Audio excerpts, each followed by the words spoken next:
Welcome to The Real Deal with Jason Silverman, the podcast dedicated to helping you build the business of your dreams and live the life you always hoped for, with valuable and fun tips and info to make your life easier and more fun. And now, here's your host, Jason Silverman. Well, hello, everybody, and welcome to The Real Deal with Jason Silverman. I'm your host, Jason Silverman, and I'm thrilled to share some time with you today. Got to tell you guys, I'm tremendously excited about today's show. As you know, I am always on the hunt for helpful, useful, powerful information to make your business, as well as your life, easier, more profitable, and quite frankly, way more fun. Today is absolutely no exception. We've got a guest that hails from way outside our normal range of expertise, and he's going to share some spectacular goodies with all of us. I've actually got a full pad of paper, got a couple pens here just in case, and I'm pretty much ready to go. So I want you to strap yourself in for some fantastic information that, when implemented, could very well send your business hurtling towards success. All right, boys and girls, now it's the time to stop surfing Facebook, put away your phone, your tablet, whatever else you're playing with at the moment. Put it away. I don't want anything distracting you from today's show. You're about to get some great and immediately usable information, and that's always my guarantee. It's already been quite a crazy day here. My wife and business partner in Power Forward's character development, Dr. Robin Silverman, was one of the featured experts on Good Morning America this morning. Now, it's a role she takes on for many of the top news shows nationwide, and today's segment, it was spectacular. For those of you who are watching the news, it was about there was a football team in Texas that absolutely trounced another high school football team. And it was like 91-0. And one of the parents on the team that got trounced started complaining that it was bullying. That's a word that gets thrown around an awful lot lately. Clearly, it wasn't bullying. And her points were very well taken. And the response online has truly been insane. I'm always impressed to see what, her media spots and some helpful publicity and obviously some creative marketing of that publicity can do. So far, her email's blown up. Her Twitter is blown up. I don't know when she'll have opportunity to read all the Facebook messages, and I know she had something like 300 or 400 opt-ins on her website within 2 hours of the show going live here on the East Coast. So all in all, it's been a great day, and I have a feeling for all of us it's about to get a lot better. So before we officially get this party started, I want to give you a little bit of background about our guest today.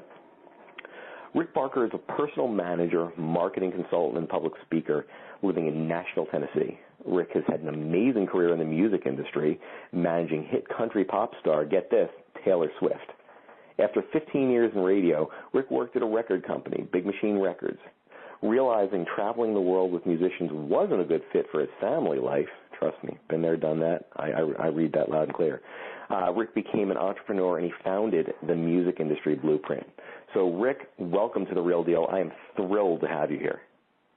I'm excited to be here and excited to go check out your wife's website. I was looking at that story this morning. My wife and I were talking, and I was a college soccer coach for many years, and she asked me what I thought about this. I said, well, you're kind of in a catch-22, because you teach kids every day in practice, you beat it into them to give 110%. So then when you put them in the game, you're supposed to say, wait, don't give it your all. The kids that ended up getting in the game, they did everything they could.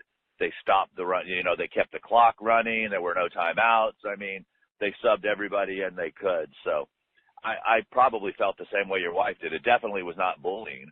And had the roles been reversed, it probably would have been, the other team would have done the same thing. But I heard I heard something interesting on that what the coach had said. He had third string players in, before the end of the first half. And, quite honestly, that might be the only game time those kids get to play. So all year. How as a coach you could ever say, all right, boys, don't go out there and play your heart out like I've trained you to do.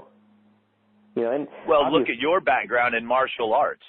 Do you tell one kid to sit there and say, hey, listen, this other kid's giving it his all, but you need to only give half as much? You'll get a kid killed. Yeah, you just throttle back a bit, and really in any sport or in any art, you would never say, don't play your heart out tonight.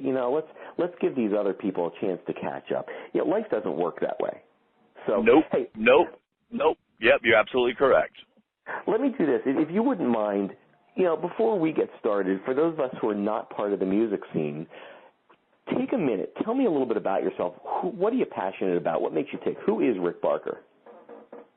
Who Rick Barker is before 1989 was a selfish son of a gun. Who Rick Barker was after April 4th, 1989, when I asked God to take my life and not let me wake up from a cocaine addiction, has been a completely different person. I'm now caring, passionate, loving, giving. I'm driven.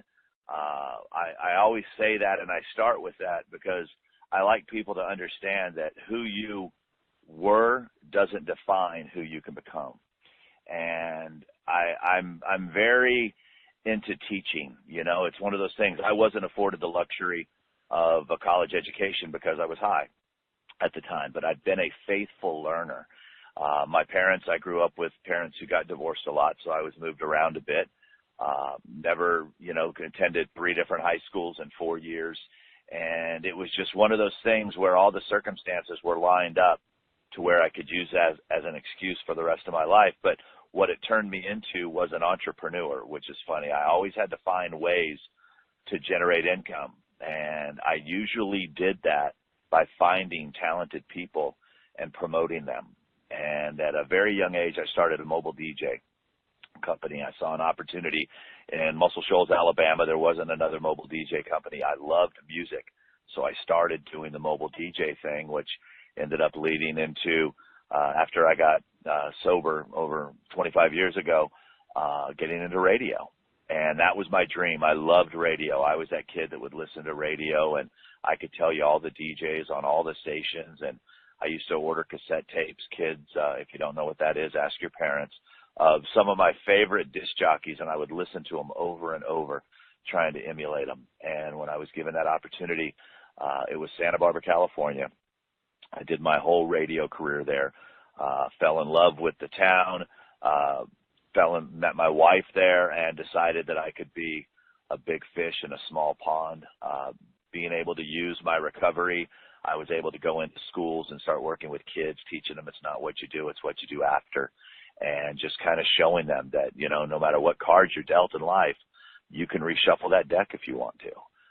There's nowhere that says this is it and this is all you're capable of doing.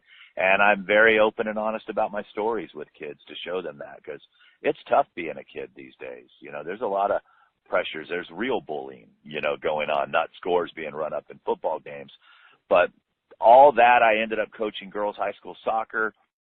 I spent a lot of time working with kids, not realizing that was preparing me for an amazing opportunity. I built a country radio station in 2001 and fell in love with the format, fell in love with the music, built a touring model called Nashville to You. The concept was, I was in California at the time. If you couldn't get to Nashville, we'd bring Nashville to you.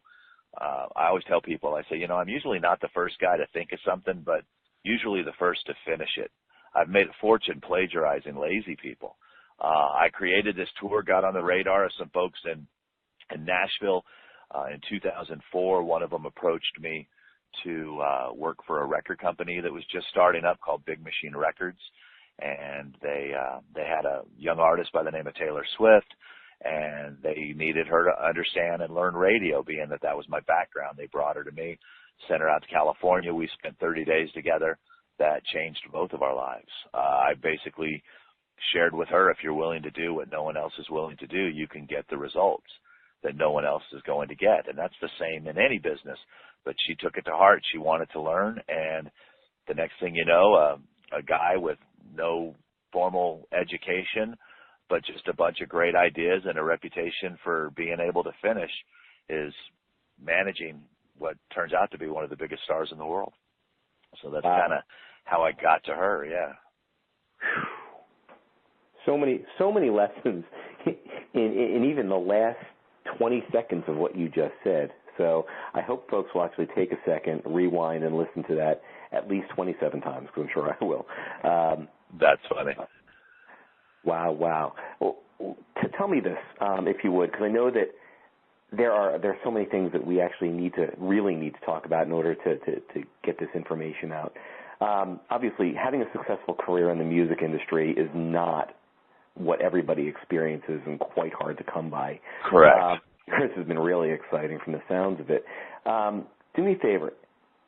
How did you start the music industry blueprint? I mean, if you wouldn't mind, if it's not totally confident.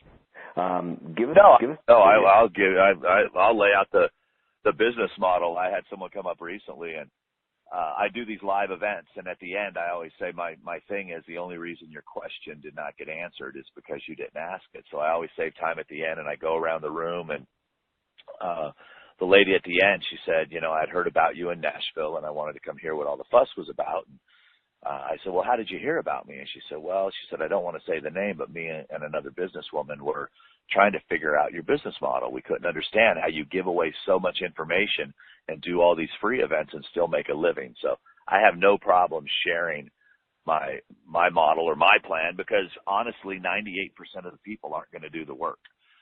So I'm safe there. Luckily we live in a society of people that want it completely delivered to them, which opens up the doors for artists, which opens up the doors for people like you and your wife and myself. It's a lot of times we all get the same 24 hours in a day. So what I found out and what I saw happening was that unfortunately there's been a closure of a lot of record companies here in town. With CD sales going, there's less labels, there's less CDs being made and sold, so there's less jobs. And there's a lot of great people that are out of work right now that are in survival mode. And the normal way used to be you come to town. I'll just use Nashville as an example, but it could be Chicago, LA, Atlanta, Los Angeles. You come to town, you record an expensive record, you get a promotion team, and you send a song out to radio. And on the low end, you're going to spend anywhere from $200,000 to $300,000. So what ended up happening was, after the success that Taylor had, is all these parents were starting to show up in Nashville with their teenage daughters. And all of a sudden, the Sharks came out. And they were like, you know what, we'll use the same people that played on Taylor's record. We'll use the same person that did her video.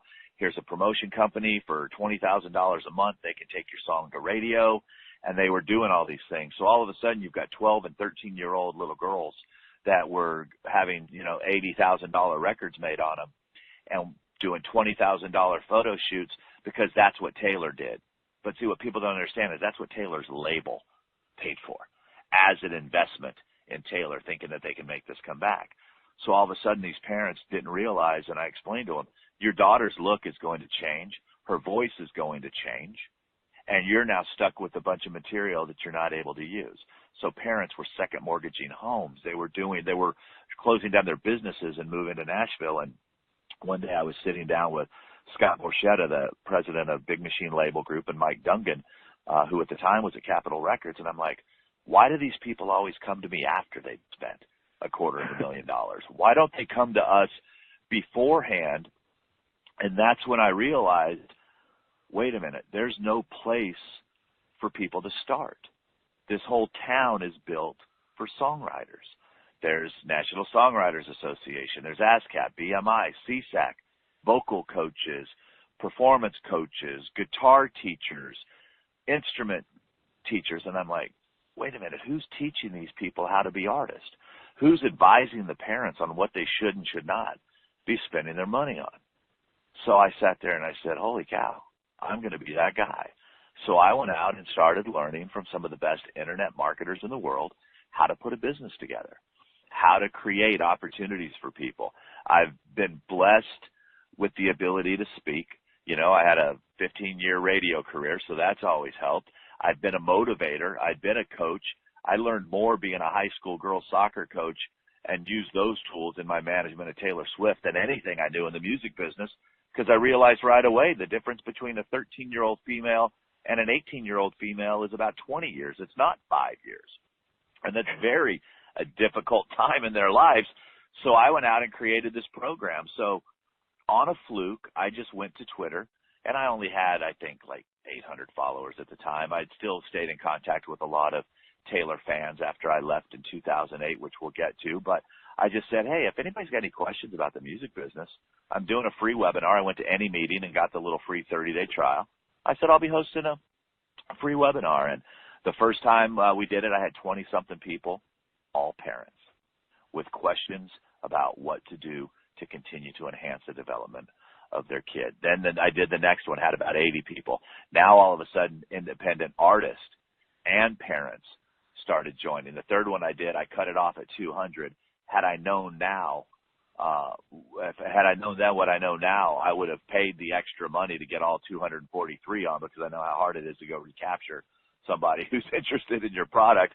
But that's all I was getting for free, so I learned my own lessons. But that's what the blueprint was. I learned that people just needed to know what to do. They weren't afraid to do it. Not everyone was afraid to do it. Most people still think that their kid's going to get discovered. And what I share with families is that, we don't discover people. We discover cures for diseases and planets.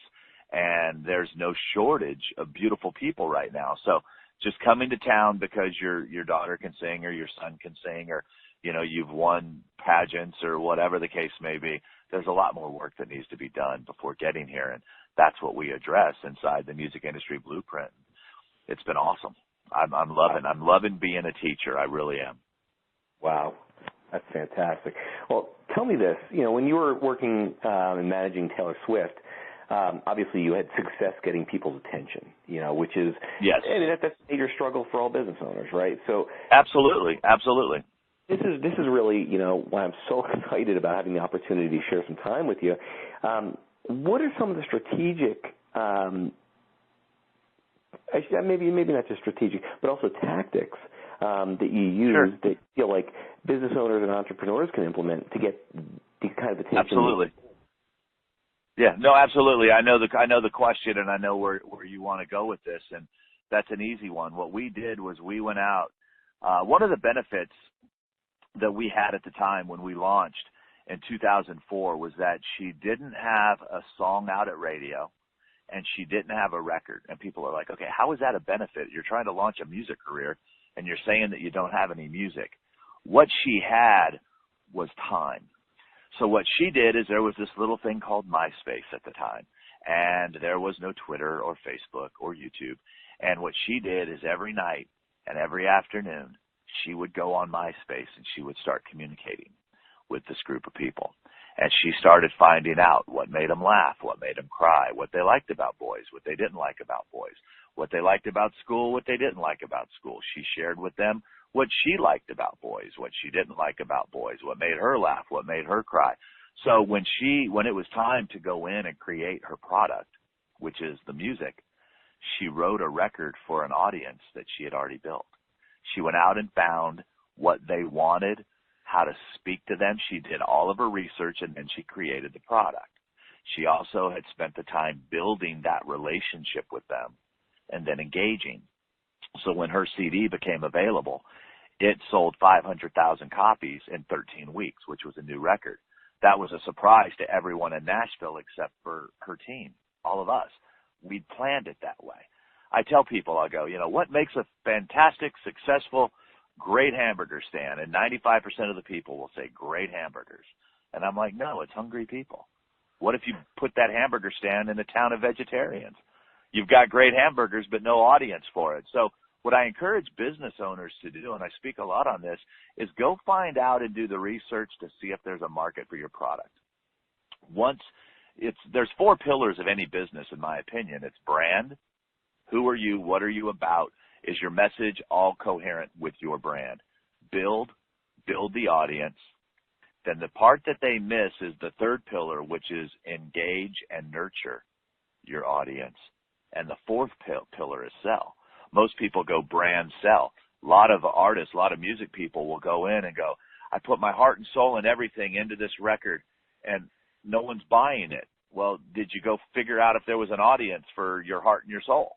Well, no, but I love it. Well, fantastic. There was a survey that I just recently read that freaked me out a little bit. It was a 2011 survey on iTunes, and I guess Out of all the CDs that were on iTunes, 32%, or wait, no, it was 51% of them, 513,000 titles on iTunes sold less than 10 copies each. Because in our business, people were thinking, wow, if I just put it up on iTunes, the whole world's going to find me. And that wasn't necessarily the case. And there was even another number where of those tunes, only one copy was sold. So either their mom or they bought it, you know, or their grandma or somebody. It was a real low number. So that's what's happening with a lot of businesses, I think, is that they're creating these products before they've done their research to make sure that there's a market for the products. Because there's a market for everything. You just need to know where they're hiding. You need to know how to track them down. Now we have all these tools. I tell folks, there's never been a better time to be in the music business because the Internet's open 24 hours a day, 7 days a week. You have the ability to wake up in the morning, write a song, record a song, shoot a video on it, upload it to iTunes, and get it out to your community. It's crazy. It's absolutely crazy. And what I'm teaching artists how to do is to create squeeze pages and build their community of people so that they start controlling the conversation. Because at some point the other day, people freaked out when Facebook went down. Well, if that's the only way that you've been communicating with your audience, and I'm seeing businesses are relying more and more on their social connections with their fan base and less on creating quality content to send out to their community through their emails, they're going to run into that same problem after a while. So I'm encouraging business owners, don't forget the power of a conversation. And when you don't be active, be engaged. You know, it's real easy to just throw a bunch of stuff out there in the world and say, wow, man, I'm communicating like crazy with my audience. Well, have they responded back to you and you responded to them? If not, it's just a one-way communication. And in order to be successful in any relationship, whether it be with your wife, with your kids, with your customers, there needs to be two-way communication. And a lot of people are kind of vying away from that with social media, and I'm trying to help fix that and once again teach young people how to talk and use their verbal skills because all they do is text all day. True. You know, you started before talking about finding a need because, you know, nobody wants a wonderful hot hamburger stand in a town full of vegan vegetarians. So as far as finding a need in the niche or in the market and, you know, obviously then offering them a solution, you know, how did you do that? Well, what I realized was that in most businesses, and your music is your business. Parents, if you have a child that you're going to try to go long-term with this, go ahead and get them set up as a business. Meet with your accountant, get them as an LLC, set it up as a business. But in most businesses, you go to the town, you go to the Chamber of Commerce. And the Chamber of Commerce is going to give you a new business kit. Well, there was nothing here. There is no place for people to start in the music business. We're also, unfortunately, we're trying to function in a dysfunctional business. You know, right now, your rewards are not in direct proportion to the work that you put in. And that's really hard for business people with money to understand because they're used to throwing money at things. You know, if you want to double your production, you buy more equipment, you hire more people, and you can double your production. That doesn't happen in the music business. You know, you work an hour, you get paid. You do a project, you get paid. In the music business, you put it out there and you kind of hope. You know, I say push, pray until something happens. And that's a very dangerous model to be in. But unfortunately, it is the model that we're in. So when there was no place for them to learn how to start, how to set up their websites and set up their socials and do all those things, I said, okay, I'm going to become that guy. And I was blessed to have the credentials because when you say things like, and I don't ever use Taylor in my advertising. I don't ever say, learn from the guy who taught Taylor Swift, because what they hear is, oh my gosh, he can make me Taylor Swift. They totally miss the point. So in my advertising, I'll use things like pick up a free video series from the guy who helped launch one of the biggest stars in the world. See, I don't take credit for it. Why? Because Taylor did the work. We all have had people in our lives that we've shown everything they needed to do, but unless they're willing to do it, all we're doing is giving a bunch of great ideas. So I never try to take credit for it. I was part of a great team. I had some weird ideas. You know, my whole philosophy in life is weird wins, because 98% of the people aren't willing to be weird, so it eliminates 98% of the competition. And then I just have to outwork the other 2%. So I'm always going after things that no one else is willing to do. And that's what Taylor and I did. We said, look, no one's willing to stay after and sign autographs after a show. Let's be that person. Then all of a sudden people are like, wow, Taylor Swift stays after 3 hours, 4 hours signing autographs. We would go out and meet people before the shows. Most artists and their managers, well, they're the stars. You can't go out and meet the people. Wrong. These people are your friends. You know, if you started treating your customers the way you treat people that you like, your business would grow incredibly well. I tell people, if my phone rings, I can look at it, and I know if I want to answer that call or not. I know how long that call is probably going to last. I know probably what that person's going to be asking for. They've made it pretty predictable. Same thing with emails. What you want to be as a business is you want to be that email that they can't wait to get. You want to be that phone call that they can't wait to get. And that's what Taylor became. She became that friend that they needed to see and hear from over and over and over again. And, you know, last year I think she grossed $54 million, so I think she did all right for herself. Yeah, you could live off that. Yeah, you might be able to have a career. What I love, this is kind of on the subject, but off the subject, is I remember we had just hit the 5 million in sales mark, and Taylor stopped going to high school in the 10th grade, and she homeschooled the last 2 years because she was just getting picked on. You know, she was getting bullied, she was getting picked on, and God bless them because they gave her a lot of material for some really cool songs that helped a lot of other kids getting bullied and picked on. But I had a mom come to me in a meet and greet line one time, and she's like, "So is Taylor going to college?" I said, "Excuse me?" She goes, "Is Taylor going to college?" I said, "Ma'am," I said, "What's college for?" She goes, "Well, you know, young people go there and kind of figure out the career they want." I'm like, you know, she made $5 million, right? You know, I think she's kind of doing all right in the career that she's in. Everybody's just been so programmed and so trained, you know, to think that way. And I think college is fantastic. I think college is great. A lot of kids need to learn how to live away from home, need to learn how to start and finish something. But if you're already a starter and a finisher and you've got a track record, you know, start taking college classes now. I don't care if you're in the 9th grade, 10th grade, 11th grade, 12th grade. Go online and learn. Build that brain.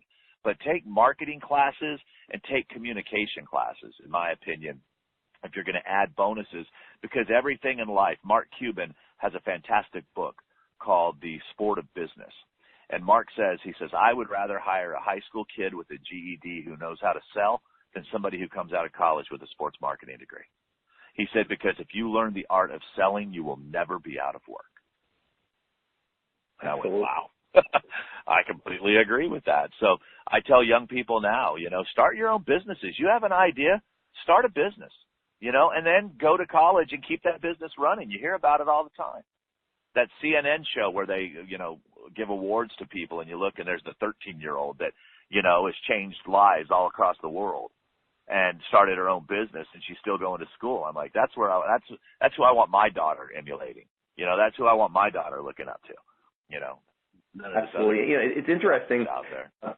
One of the comments you just made as far as communication and marketing, I actually had a call with one of my private coaching, one of my mastermind clients earlier this morning, and we were talking about, you know, what his next steps are for really getting to the next level in his business. And I said, you know, the only difference between the you of today and the you of where you want to be is your ability to communicate. Really is. Yep. You know, it's how do you communicate what you want, what you need?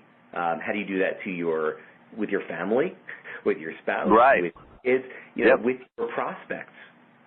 You know, so what you're saying, I always love, you know, having the opportunity to share time with somebody who is saying a very similar message, and actually it's proven successful over and over and over again. So that's spectacular. I've got I do have one question, since I'm always a big fan of learning from other people's mistakes.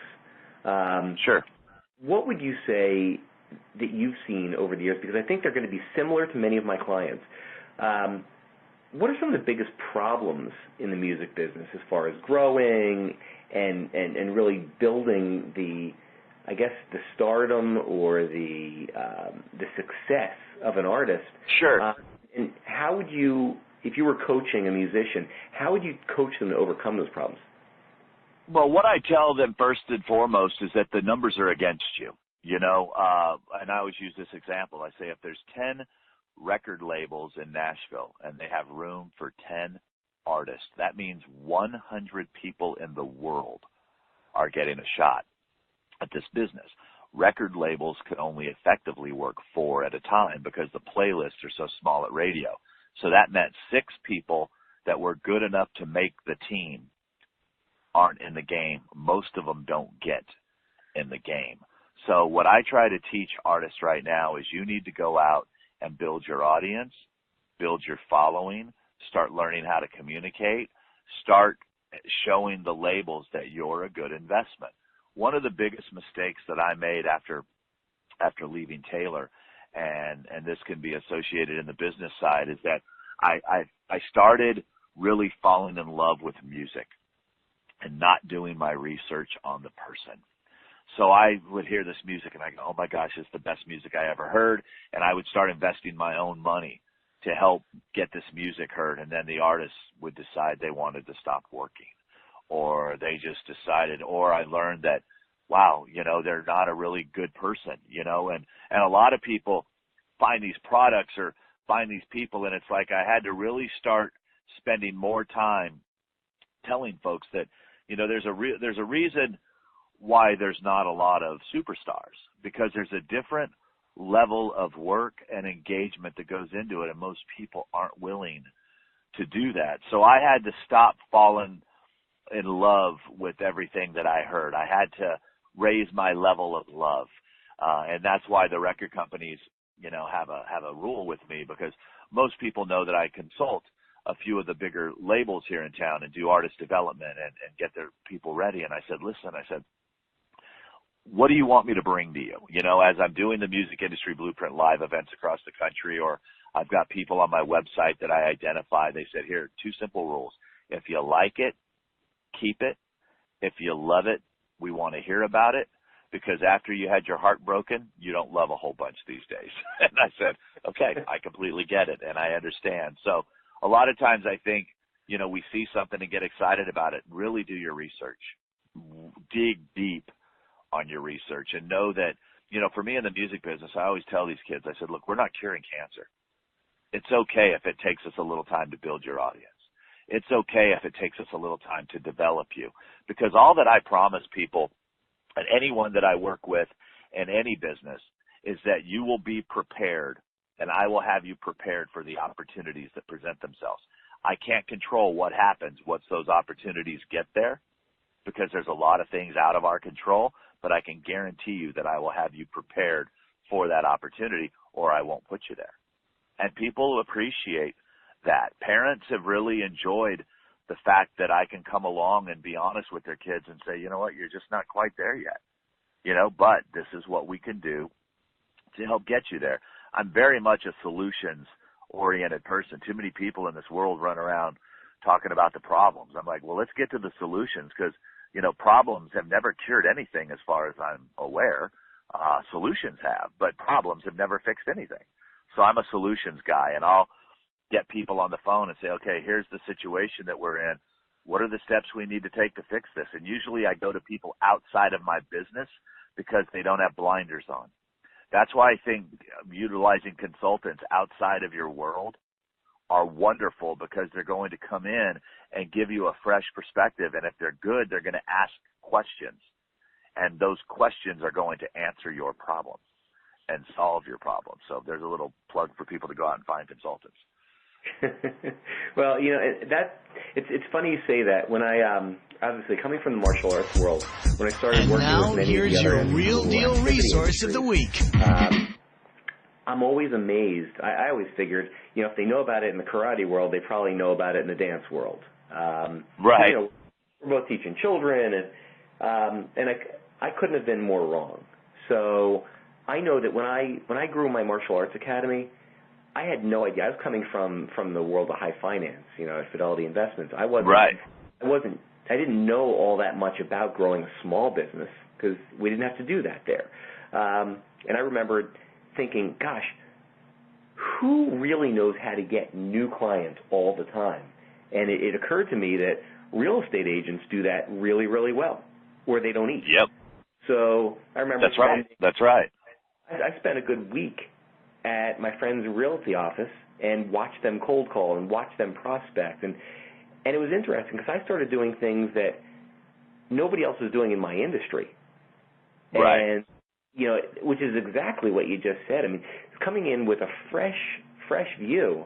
You know, and I remember my first business coach saying, well, I don't know anything about the martial arts world, but I sure do know business. So, and, you know, obviously all of those same arguments. Well, that doesn't work in my industry, and I can't do that here, and it won't work in Weymouth, Massachusetts, and it's not going to work for blah, blah, blah, blah, blah, blah, blah, blah, blah, blah, blah. It's really helpful having someone who says, I don't care. It works. Try it. Well, you know what works in every business is being nice, is being compassionate. And what I teach, everybody always says, if you had to just narrow it down, what is it that you teach? I say I teach artist to fan engagement. I build friendships.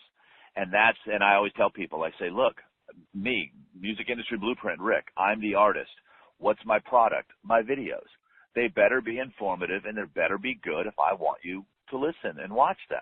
Same thing with the music. Better be good. There better be a market for it. Same with any business. Go out and start talking to your consumers. Go out and, you know, Jay Abraham is one of the best marketing guys in the world. I was listening to him and he said, you know, there's 3 ways to build a business. More customers, more price per transaction, more transactions more often. That's pretty much it. He said what a lot of business owners do, secondly, is they go out and they spend a lot of time trying to find consumers, trying to find customers. And he said what you need to do is you need to find people that benefit from your success and then go figure out how you can serve them. And in my business, I went, okay, wait a minute. Guitar Center, if I'm helping build artists, they're going to sell more strings and microphones and recording equipment and vocal teachers, guitar teachers. We have these things here called ASCAP, BMI, and CSAC, who everyone who's a songwriter or an artist is affiliated with. So I walked in and I said, you know, most of them I knew. I said, hey, by the way, the last year I've been spent putting together this program, teaching people the music business. Let me know if you'd like me to do a free webinar for your folks. And then they're able to then promote and go, hey, Taylor Swift's former manager is doing this free webinar. Once again, it's them talking about Taylor, not me. So, and that's when I learned the power of referral. And I went, holy cow, I could sit there and go, hey, look at me, I did this, yay me, me, which is what most people do. Or I can sit there and be the quiet guy over in the corner and letting everybody else go. That's the guy you need to go talk to. That's the guy that will shoot straight with you. That's the guy that can not only tell you what to do, but he'll show you what to do and walk you step by step. Because I found that there were a lot of people that went out and learned the lingo, but didn't actually know how to do the work. So they could, you know, BS their way into certain situations, but when it came time to do the work couldn't be done. Well, I've never been afraid of work. You know, that's one of the things that's one of my, it's been built into me for a long time. So that's where I always said, you know, 98% won't do weird, go out, work the other 2%. And that's the philosophy that I live behind. And it's worked out well so far. And those are the things I also look for in partners, that I look for in employees, is I go and try to find that work ethic and that fight, because I can teach almost everything else, but I can't teach those other things. That's something that, you know, we talk about. Obviously, you know, running a personal development company, you know, we talk about, gosh, you know, I always used to hire for attitude and hire for grit, and then train them all the rest. You know, I didn't really care. You know, if I'm an instructor or I'm a teacher or I'm a coach, it's my job to teach people anyway. So I'm pretty darn good at that. The things you can't teach them are what kind of person are they? You know, are they the kind of person that, you know, number one, runs from work. And, you know, one of the sayings that keeps reverberating in my head as we're speaking is one of the things I had on my wall at my martial arts school was the only place success comes before work is in the dictionary. And, That's great. I'm going to steal that. That one's awesome. Well, you should. Because that was awesome. If you think about it, right, I mean, that's really what it's about. Nobody just gets something. You know, I'm a big fan. I do a ton of business reading. I was a major fan of 4-Hour Workweek, 4-Hour Body, Tim Right. But 1 minute abs, everything got lower and lower. Yeah, I'm waiting for the book to come out that says, you know what, you want to be successful, go work your ass off. Right. That book won't sell. You know what? That's why that book won't sell, because it's the truth. And right. I was at an event this weekend, and the big theme kept being, you know, when opportunity knocks at the door, when you open it, on the other side of the door is work. And it's what I tell these kids. If it were this easy, everyone would be doing it. If success could be bought, there's no shortage of money in this world. If it meant, you know, because everyone was saying things like, oh, Taylor Swift's dad bought her record deal and blah, blah, blah, blah, blah. I said, then why hasn't every oil guy out of Texas with a teenage daughter that can sing had the same success that Taylor's had? Because they discount her work. I was just a guest speaker and a keynote at an event, and they named the title of the lunch. It said, what new artists have learned from Taylor Swift. And I get up there, and they do their big introduction for me, and I get up there, and I said, really? Well, I haven't learned anything. Thank you. Good night. And everybody just paused for a second. And I said, listen, I said, Taylor, what new artists saw was they all started showing up in dresses and boots. What they didn't start doing was working their tails off. What they didn't start doing was spending 5-6 hours a day playing their instrument till their fingers bled. What they didn't do after that was spend the time online talking to their fans and getting to know who they were as people. I said the people that really benefited from Taylor's success were the A-list artists who are already millionaires. What they started doing was treating their fans better. Well, if Taylor could stay after and sign, I guess you can too, Mr. A-list artist, Mrs. A-list artist. I won't say any names. If Taylor could be nice to radio, maybe you can too. So all of a sudden, these smart artists who were superstars in their own right, they were the ones making the changes that they saw Taylor making and starting to reap some of the results. The new artists didn't see it at all. They just thought they needed to be a certain age, dress a certain way, show up at a certain time, and everything else would take care of itself. That's not what happened. It does make sense. I mean, as far as your point about engaging, I mean, obviously we talk about engagement and engagement statistics on social media, but in reality, just having the opportunity, I know that one of the things I'm pretty disciplined about is once a day, I make sure that I call a client out of the blue. I've been doing this for years. Call one client that I haven't talked to or haven't heard from. How's it going? What's going on? Is there anything I can help with to make your life easier today? And hold on, I'm still in that one too, by the way, Jason. That is awesome. It makes a world of difference only because it keeps it real for me. Like I can talk to the sure. I mean, I have my group of clients that, you know, hit me up the minute I turn Facebook on and they're, hey, how's it going this morning? What are you doing? That's right. Great. I love those guys and girls. But it's the folks that I don't get a chance to talk to. I mean, I had a phone call this morning. You know, Brian Tracy likes to call it eating your frog, and I don't really think of it as a distasteful activity, but it's really the unknown. I'm not a big unknown guy. I like to know what I'm getting myself into. Right, right, okay. You know, but I called this client. I hadn't talked to him probably in about, I don't know, 8, 9, 10 months, and obviously because my service is a monthly subscription service, he's being billed every month. So, you know, I'm never quite sure, like, is he happy? Is he thrilled? Is he unhappy? You know, what kind of results? Right. And it was funny because I called, how's everything going? Oh, great, you know, great to hear from you. What's up? I was like, really nothing's up. I just wanted to reach out and see how your business is going, and I was just wondering, is there anything that I can do to make your life easier today? And he was like, you're not trying to upsell me or do anything like that? I'm like, no. I sure Where's the $97 fee with the bonus?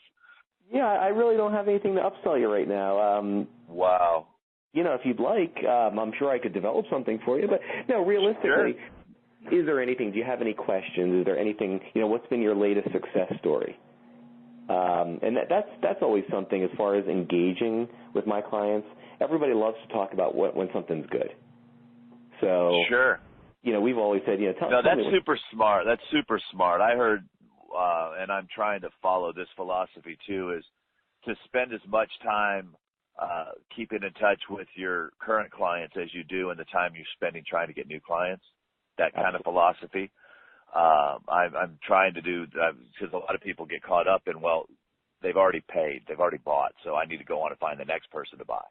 And I always tell people it's always easier to get a second kiss than it is a first kiss sometimes.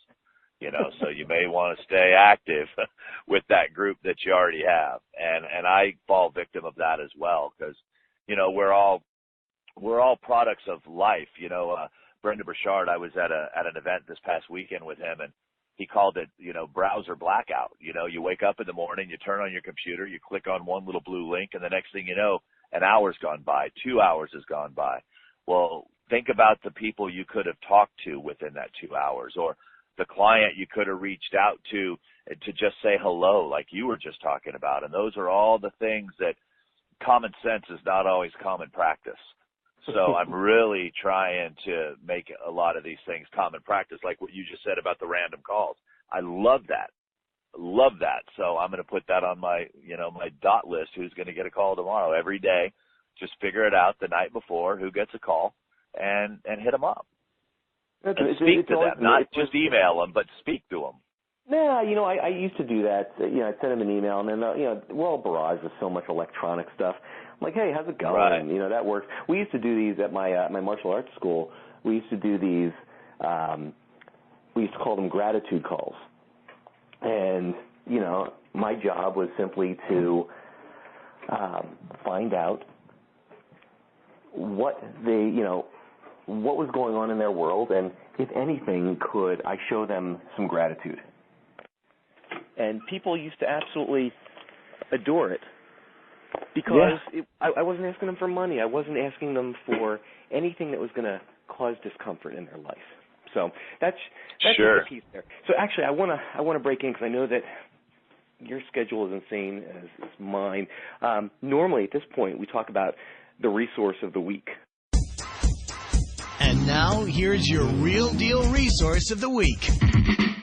So, if sure. I can, would you take a second? Where can people learn more about you, more about your blueprint, more about the services that you offer? Because they sound really, really valuable. Sure. Basically, go to musicindustry.blueprint.com, musicindustry.blueprint.com, and there's a little video, and I offer a free video series. What I'll teach you is the 7 keys for increasing your odds in the business. I'll also share with you how to set up your websites, your social media, talk to you about some of the myths in the business that aren't true, and we'll debunk some of those. I'll take you a little deeper on some of the engagement activities that Taylor and I did, and then on the final day, I'll take you inside the blueprint and let you see what is available for those of you that are on Twitter. It's at Rick Barker Music.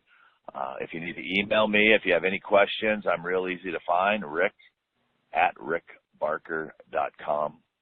And what I've learned and what's been great is that, as much talk about the music lately, I've just been helping people with life lessons. There's a lot of things that we can learn by just sitting down and talking about business. And that's what I love when I go and do my workshops and my 2-day events. We end up talking more about just being good people, because that's what fans ultimately want. They want to support good people.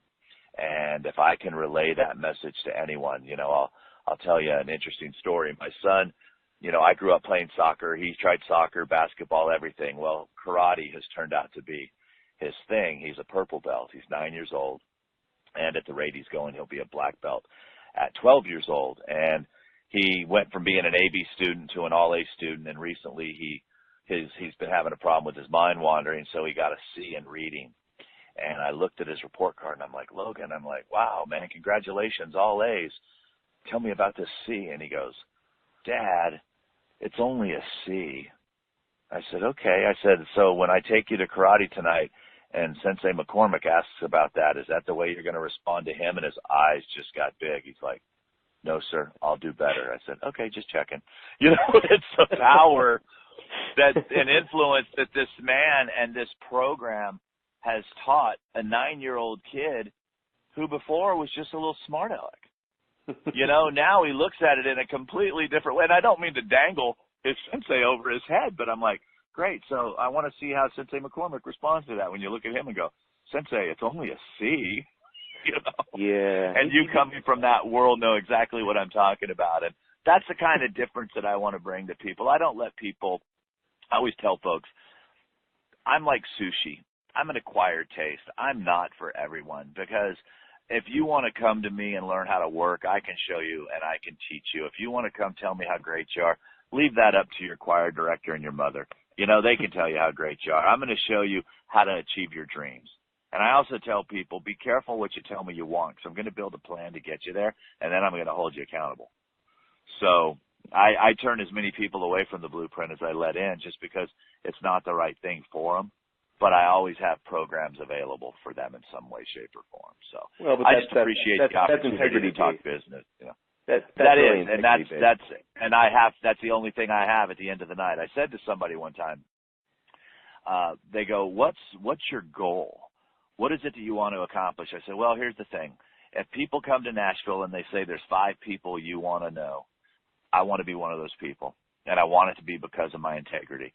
I said at night, as long as I can go to bed every night knowing that I don't owe anyone an apology for wronging them to better me, I've had a fantastic day. Because not every day we're going to make everyone happy. We just can't do that, especially in my business.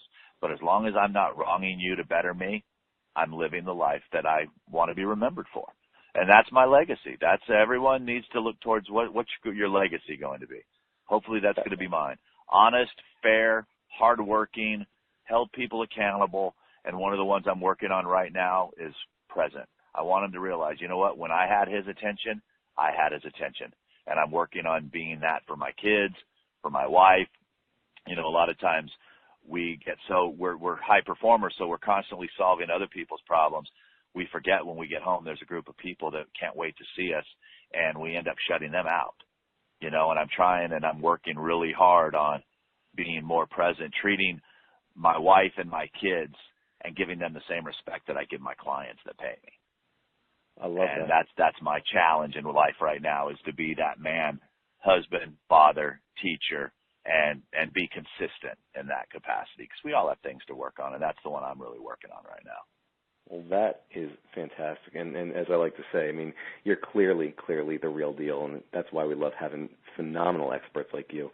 Rick, thank you so much for joining us today. These are great tips. I mean, beyond great tips. This is something, I've got a bunch of pages of notes here that I got to go through, and I can't wait to listen to this again. So thank you so much for sharing your time with us today. My pleasure. Anytime, and I'm getting ready to go look up your wife right now. And I say that with all due respect. I appreciate that. Well, folks, that's all the time we've got today. Thanks for tuning into The Real Deal with Jason Silverman. For more information about private coaching or to see if you'd benefit from one of my mastermind groups, please visit www.jasonmsilverman.com. If you are in the after-school activity world and you want to check out Powerful Words, check out powerfulwords.com. All right, you can always email me directly at jason@jasonmsilverman.com as well. I look forward to helping you achieve the success that you truly deserve. And until next time, I'm going to leave you with this. Get out there and be the real deal. It's your responsibility to create the success that you've been dreaming of. You've got the knowledge, you've got the motivation. Now get out there and crush it. This has been Jason Silverman. I hope you have a spectacular week. Take care, everyone. You've been listening to The Real Deal with Jason Silverman. To access the great resources mentioned in the show and for information on coaching and mastermind group opportunities with Jason, please visit jasonmsilverman.com.